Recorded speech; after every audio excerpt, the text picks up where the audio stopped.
Pain doesn't just hurt people, it edits them. Most people think pain is an event, something that happens, makes noise, causes damage, and then leaves. That's comforting. It suggests there's a before and after version of life where everything eventually returns to normal. But real pain doesn't work like that. The kind of pain that breaks families, patterns, and entire bloodlines doesn't announce itself loudly. It stays. It studies you. It waits to see what parts of you are weak enough to remove. Here's a quiet fact that rarely gets talked about.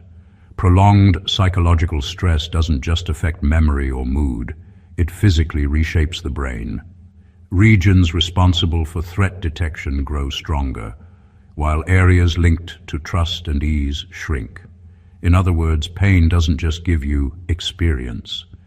It upgrades your alert system and deletes your trial version of innocence. That's not trauma poetry. That's biology. So, when people say you changed, they're half right. You didn't change the way someone changes clothes. You adapted the way a species does when the environment becomes hostile. You learned faster, noticed more, and laughed less at things that used to be funny. And yes, sometimes that makes you look intense, quiet, or like you've mentally aged several decades overnight. Congratulations. That's what happens when life forces you into an advanced level without asking if you finish the tutorial. There's a strange irony in it all. The very experiences that could have erased you are the ones that made you unrecognizable. Not louder, not tougher in a movie hero way, just sharper, more precise, less impressed. You didn't become dramatic, you became efficient. This isn't a story about surviving pain and coming out stronger in a motivational poster sense. It's about what you actually turn into when you carry weight that was never meant to be passed down and still refuse to let it rot you from the inside. Number 1, you became a psychological outlier, not a survivor. Survivors are expected to return, to rejoin the world, blend back in, and function the way they did before everything went wrong. That idea sounds kind, but it's dishonest. What you went through didn't pause your life, it rewrote it. You didn't cross a finish line and get handed a medal. You crossed a threshold and never fully came back. That's not weakness, that's transformation. A survivor keeps the original shape and learns how to cope around the damage. You didn't have that luxury. You had to reconfigure yourself from the inside out. The way you think, decide, trust, and move through situations changed because the old operating system would have failed under that kind of pressure. Now you process information faster, spot inconsistencies earlier, and feel uneasy in places others find comfortable. Not because you're broken, but because you're calibrated differently. This is why you often feel out of sync with people. Conversations stay on the surface too long. Problems feel artificially small. People panic over things you already learned to live with. It can make you seem detached, serious, or distant, when in reality your tolerance for noise dropped and your demand for substance went up. You're not unimpressed by life. You're uninterested in pretending. Being a psychological outlier also means you don't respond to incentives the same way. Praise doesn't move you much. Fear tactics barely work. You've already seen what happens when things fall apart, so the usual pressure buttons don't hit like they're supposed to.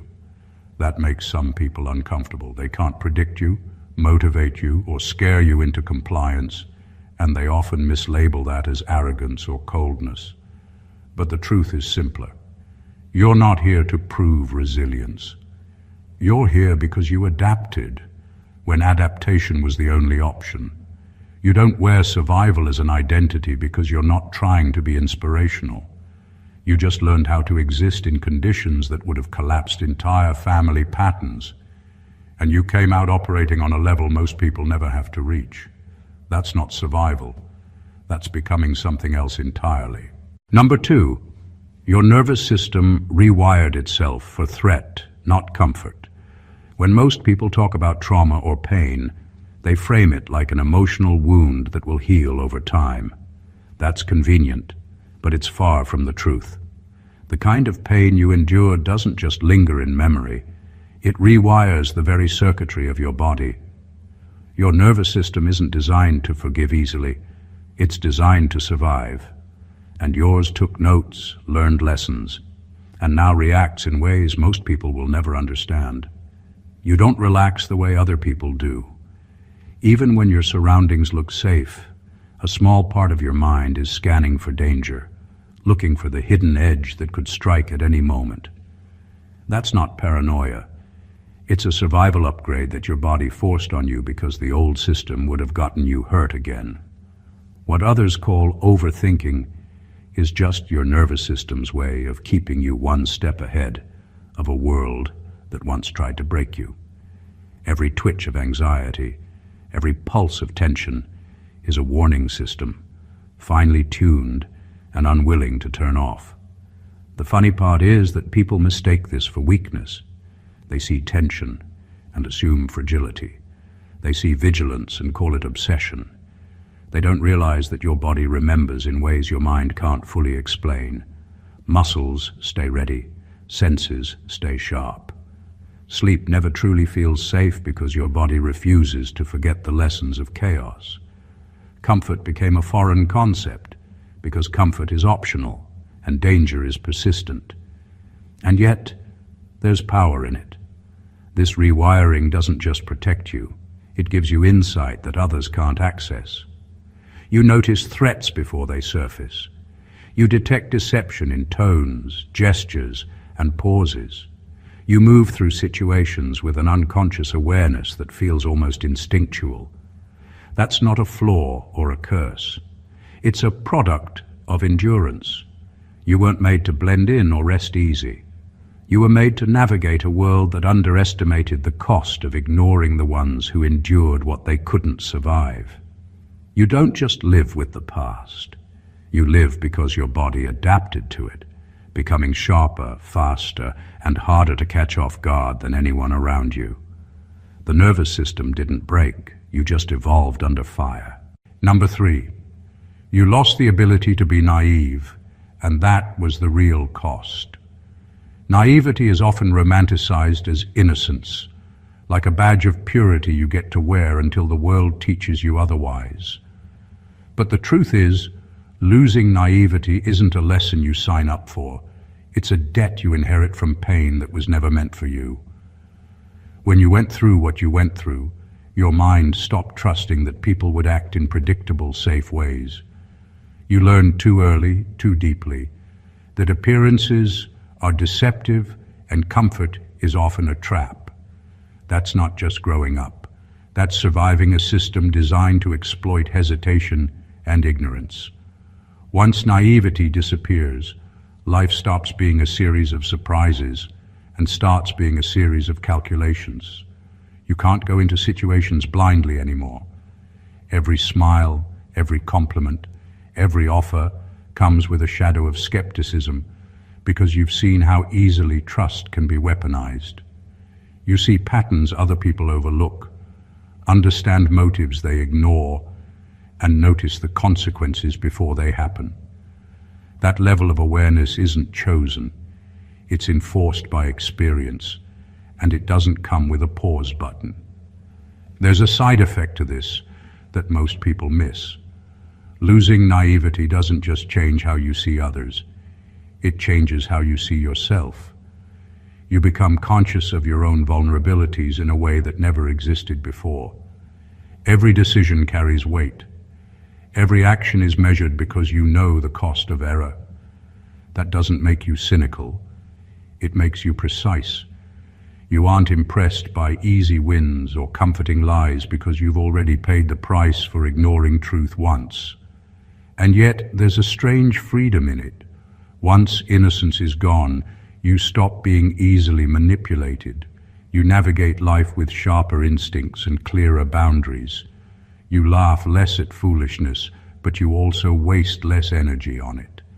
You are no longer naive, yes, but you are also unbreakable in ways people rarely recognize. The real cost was steep, but the transformation it forced is unparalleled. You didn't just endure. You evolved into someone who can see the world as it is, unfiltered, and still keep moving forward. Number 4, you develop discipline without choosing it. Most people think discipline is something you cultivate slowly, like a habit you pick up from books, routines, or motivational speeches. That's cute, but it doesn't compare to the kind of discipline that grows in the soil of unavoidable pain. You didn't wake up one morning and decide to be consistent. You were forced to. Every day demanded a level of attention, endurance, and action that ordinary people could shrug off or postpone. You didn't have the luxury of procrastination or excuses.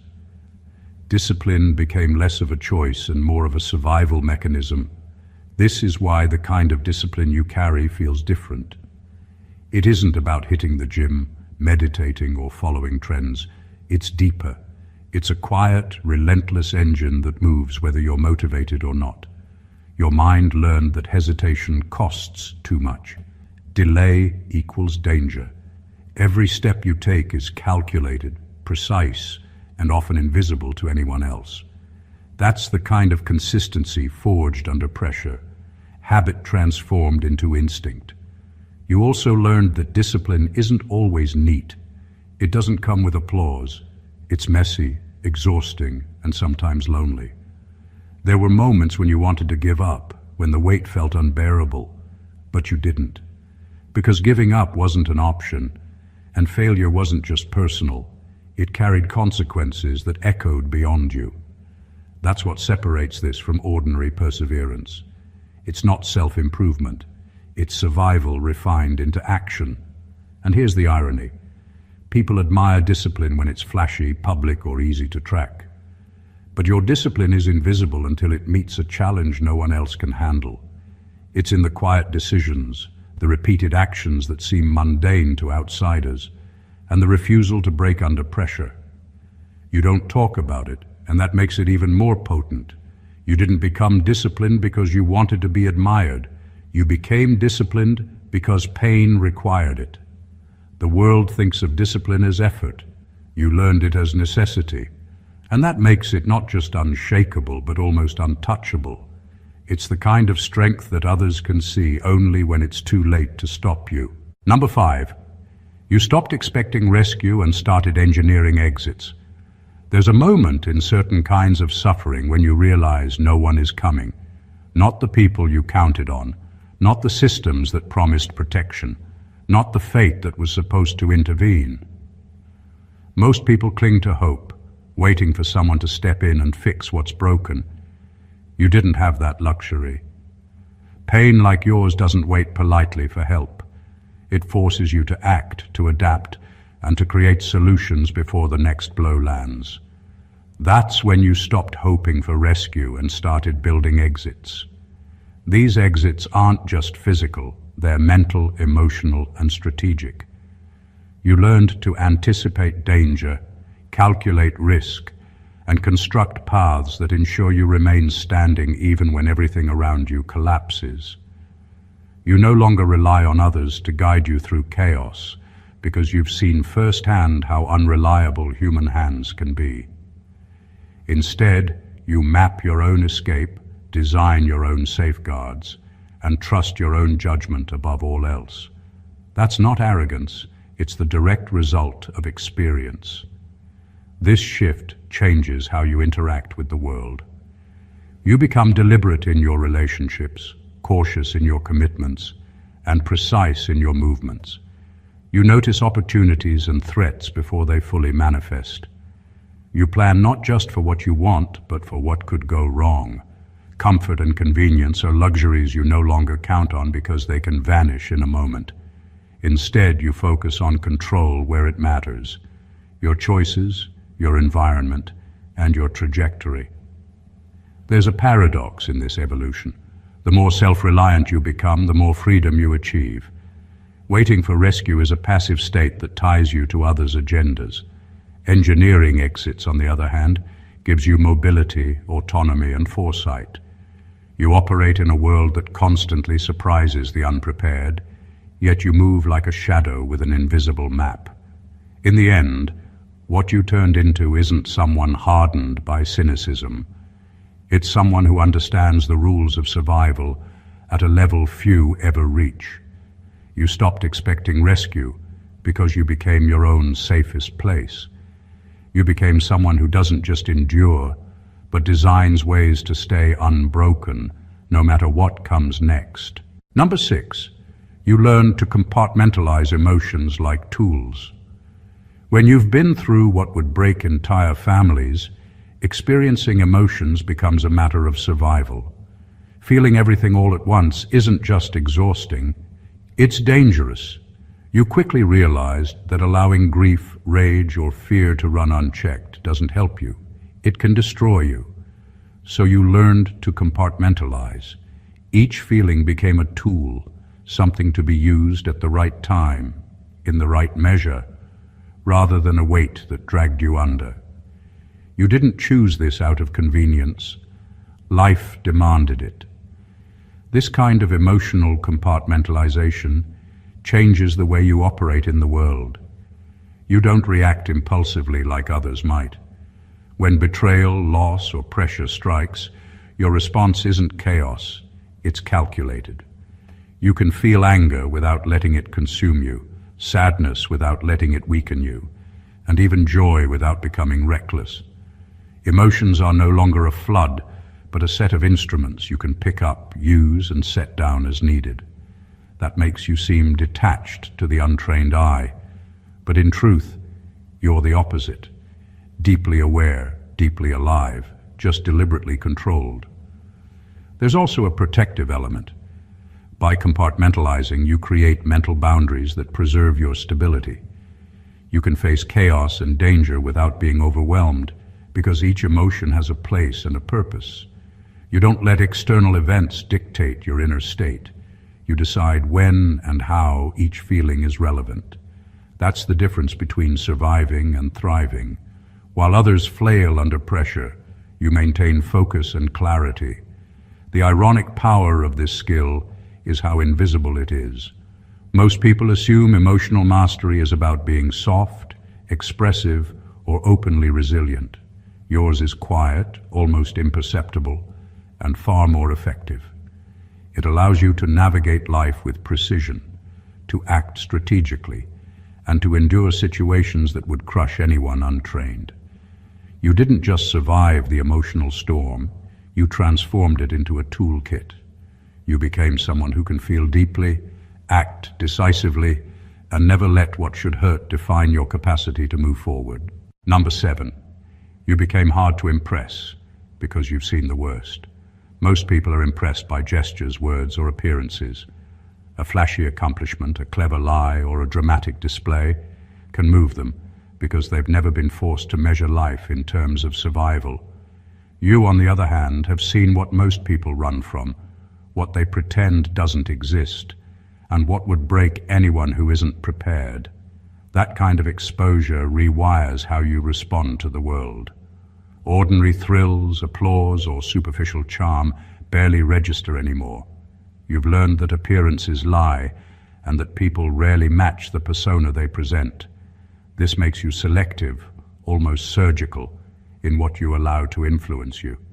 You don't hand out trust, admiration, or respect lightly because you've seen how easily those gifts can be weaponized. You notice effort behind intention, truth behind words, and patterns behind performance. A smile without consistency, a promise without accountability. It barely moves you. The lessons you've absorbed make you demand authenticity, even if authenticity is rare, uncomfortable, or inconvenient. Being hard to impress isn't just about skepticism, it's about survival.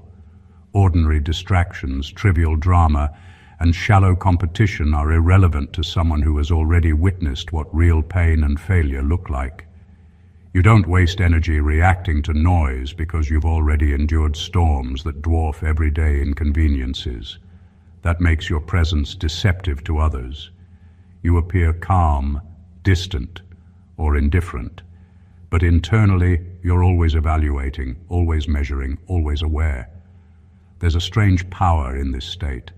People try to influence you, test you, or manipulate you, and it fails because their usual tactics no longer work. Your past pain and exposure act as filters that block the superficial and highlight the meaningful. You've developed a radar that recognizes depth, danger, and honesty without effort.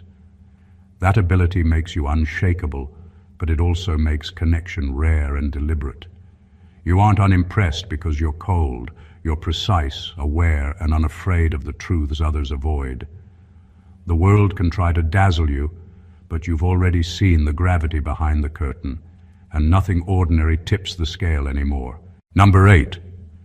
You developed an internal authority that doesn't ask permission. When the world tried to break you, it didn't just test your limits. It forced you to build a command center inside yourself. Ordinary people look for validation, guidance, or permission from external sources because they've never faced situations that demanded immediate, uncompromising judgment. You didn't have that luxury. The pain and chaos you endured required you to make decisions that mattered, fast, and often with no one to back you up. Over time, you stopped asking anyone for approval. You became your own authority, the one whose judgment matters most. This internal authority changes how you navigate life. You don't hesitate or look sideways for reassurance because experience has already trained your instincts. You've seen how unreliable external voices can be, how advice, warnings, or support often come too late or worse, in ways that exacerbate harm. So you learn to trust your own mind above all else. You assess, decide, and act without waiting for consent, because waiting could mean falling behind, or worse, being destroyed. The power of this self-reliance is subtle but profound. It's not about arrogance or control over others. It's about control over yourself. Your focus, your standards, and your boundaries are dictated by your inner authority, not by the whims or opinions of anyone else. People notice it, and some fear it, because it can't be negotiated or swayed easily. You've internalized judgment to the point where it operates quietly but decisively, guiding your actions in ways that external pressure never could. There's freedom in this authority too. Once you stop asking permission, you're no longer tied to the approval of anyone who might misunderstand, mislead, or disappoint you. Your choices are yours alone, and that clarity creates a rare kind of power. Pain taught you that no one can protect you better than yourself, and over time, that lesson crystallized into a force that doesn't just endure, it governs. You don't follow rules that don't serve you. You don't wait for validation. You act, and that makes you not just resilient, but sovereign in your own life. Number 9, you carry empathy with boundaries, not softness. Most people confuse empathy with weakness. They think if you feel for others, you must also absorb their pain, carry their burdens, and risk losing yourself in the process. You learned quickly that kind of empathy can be lethal. The pain you endured showed you that feeling deeply doesn't have to mean surrendering control. Instead, you developed a form of empathy that comes with armor, a version that allows you to understand suffering without letting it destroy your center. You feel, but you do not collapse. You care, but you do not become hostage to another's chaos. This boundary-driven empathy shapes every interaction. You can read people with remarkable precision. You sense fear, deception, and grief before words are spoken. Yet you maintain a mental distance that keeps your judgment clear. You can support someone, offer guidance, or stand with them in darkness without losing yourself to their despair. That doesn't make you cold or unfeeling. It makes you deliberate. You have chosen the terms under which your heart engages, and that choice is rare, almost surgical in its effectiveness. There's a quiet power in this kind of empathy. While others get consumed by emotions they cannot regulate, you navigate the human experience with a map few possess. You know when to act, when to hold back, and when to step away, and that ability protects both you and those around you. You don't spread yourself thin trying to fix everything. You offer presence, insight, and understanding, but only within limits that keep you intact. The irony is striking. People mistake your discipline for distance, your precision for coldness. They do not realize that carrying empathy with boundaries is far more difficult than abandoning it altogether. It requires awareness, restraint, and a deep understanding of human fragility. You didn't become detached because you lost care. You became intentional because you survived knowing what happens when care is untempered. You feel everything that matters but on your own terms, and that makes your empathy not just sustainable, but almost untouchably powerful. Number 10, you became selective with closeness, not antisocial. Experiencing pain at the level you did changes the way you view connection. You don't avoid people because you dislike them. You avoid exposure because you've learned how dangerous trust can be when placed in the wrong hands. Closeness is no longer casual. It's a calculated decision. Every friendship, relationship, or alliance is measured for safety, reliability, and alignment. You don't seek numbers or surface-level affection. You seek depth and security. That's why people sometimes mistake your selectivity for detachment or indifference. They don't realize it's not avoidance, it's protection. This selectivity transforms how you interact with the world. You don't waste time on people whose presence doesn't enhance or stabilize your life. You don't expend energy trying to impress or please. Every emotional investment carries potential consequences, and you've learned that overextending leaves you vulnerable. So you keep your circle intentionally small, your conversations intentional, and your commitments measured. This isn't a limitation, it's precision.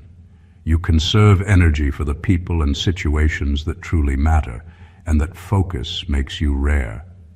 Being selective also strengthens your inner world.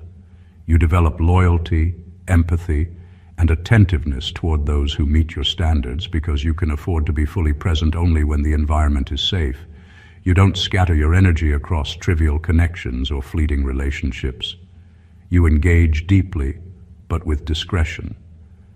That's a skill most people never master because they haven't been forced to face the consequences of misplaced trust or unguarded closeness. There's power in this restraint. You move through social and emotional landscapes with intentionality, and people notice, even if they don't understand. You are approachable, but not exploitable. You are open, but not naive. You are capable of connection, but only where it counts. Your selectivity is not a barrier, it's a filter, ensuring that every bond you form is meaningful, every alliance sustainable, and every closeness survivable. In a world full of superficial ties that makes you uncommonly safe, uncommonly wise, and uncommonly untouchable. Number 11, you outgrew environments before they noticed you changed. The pain you carried didn't just affect you internally, it changed the way you existed in the world. The people, places, and systems around you often stayed the same, rigid in their expectations, unaware that you had evolved. While they continued on familiar paths, you had already moved into uncharted territory mentally, emotionally, and spiritually. That shift isn't always visible to outsiders. To them, you might still be the same person they knew yesterday, but internally, the rules you once followed no longer applied. You had outgrown the environment before it realized you were no longer operating by its standards. This creates a quiet tension. The world expects you to conform, to meet it where it is, to follow patterns that no longer serve you. But you don't. Your awareness, resilience, and understanding have advanced beyond the comfort zones of those around you. Ordinary conversations feel shallow, predictable routines feel confining, and familiar social dynamics feel almost absurd because your mind and instincts have already adapted to higher stakes. You are operating on a plane that others rarely see until they are forced to by circumstance. Outgrowing environments also demands a kind of independence that isn't always acknowledged. You stop waiting for recognition, permission, or validation from the systems or people around you. You know the distance between your evolution and their perception of you is wide, and you accept it without bitterness. That acceptance is quiet power. It allows you to move, to act, and to create in spaces where most would feel trapped, misunderstood, or constrained. There's a strange liberation in this. Being ahead of your environment forces you to rely on your own judgment, intuition, and resilience. It separates you from distractions, from toxicity, and from the inertia of those who have not yet been tested in the ways you have. You didn't just survive, you advanced, evolved, and transcended expectations before anyone else even realized the game had changed. You became a presence that the old environment can no longer contain, whether it knows it or not. Number 12, you learned that strength doesn't feel powerful. Most people associate strength with spectacle, loud confidence, visible victories, and dramatic displays. That's not the kind of strength you developed. The strength forged from the pain you endured is quiet, heavy, and almost invisible to the untrained eye. It doesn't feel like power because it isn't about impressing anyone. It's about enduring, moving forward, and staying intact when the world is actively trying to break you. It sits in your bones and your mind like a low hum, steady, unshakable, and constant. This type of strength is often misunderstood. To outsiders, it can look like detachment, stoicism, or even indifference. But inside, it's a disciplined tension that keeps you upright when every instinct screams to collapse. It doesn't need validation because it's proven itself over and over again, not through applause or recognition, but through survival. You don't flex it or announce it, it simply exists, reliable and uncompromising. The paradox of this strength is that it often feels lonely. People are drawn to the dramatic, to visible victories, to displays of might, and they rarely recognize the quiet endurance of someone who has already faced destruction and kept moving. You've learned that true strength is often invisible, and that's what makes it dangerous to those who underestimate it. It doesn't announce itself with noise or ego. It shows up in your ability to make decisions calmly under pressure, to act when others panic, and to continue even when nothing seems to support you. There's a subtle freedom in this realization. When you stop measuring strength by what others can see, you stop needing approval. You stop competing for attention and focus instead on mastery over yourself. Every challenge, every hardship, every moment of intense pressure reinforces that this strength is yours alone. It doesn't boast, it doesn't demand recognition, and it doesn't tire. You carry it quietly, invisibly, but it is unshakable. That's what separates you from anyone who has only survived because you didn't just survive. You became fundamentally, quietly powerful in a way the world can't take away. Number 13, you stopped believing life is fair and started believing it's navigable. Most people live under the illusion that life has rules, that effort equals reward, or that fairness is somehow guaranteed. You can't afford that luxury anymore. The kind of pain you endured showed you early on that life is messy, unpredictable, and often indifferent to justice. Waiting for balance, hoping for fairness, or expecting the world to hand you what's owed became useless exercises. The only thing you could rely on was yourself and your ability to navigate the chaos. That realization changed everything. Once you stopped expecting fairness, you started seeing the world differently. You began to measure life not by what should happen, but by what can be influenced. Every challenge became a problem to solve, every obstacle a situation to maneuver through, and every interaction a negotiation of energy and intent. You stopped wasting time on hope for justice and started focusing on leverage, timing, and positioning, the tools that actually produce results. Survival wasn't about morality, it was about strategy. This perspective also sharpens decision-making. You no longer get distracted by what's right in theory or what ought to be. You measure impact, probability, and consequences. You recognize that people, institutions, and circumstances act according to self-interest, fear, and chaos, not fairness. Accepting this truth frees you from frustration and allows you to act with clarity, confidence, and precision. There's a certain power in this shift. While others wait, complain, or feel victimized, you move, you adapt, you plan, you anticipate outcomes that would blindside most people, and position yourself in ways that maximize advantage and minimize exposure. Life doesn't owe you anything, but you've learned how to steer through it anyway. In the end, what this teaches is subtle but profound. Believing in fairness is a luxury. Believing in navigation is survival. You didn't just endure what could have destroyed you. You learned the rules that actually matter, the ones no one teaches, and the ones that turn chaos into opportunity. You became someone who doesn't wait for life to be fair. You make life work anyway. Number 14. You turned into someone who can endure without becoming cruel. There's a cruel truth about suffering. Most people who endure extreme pain either break or mirror it back at the world. Anger, bitterness, and resentment become easy companions because they feel like armor. You didn't take that path.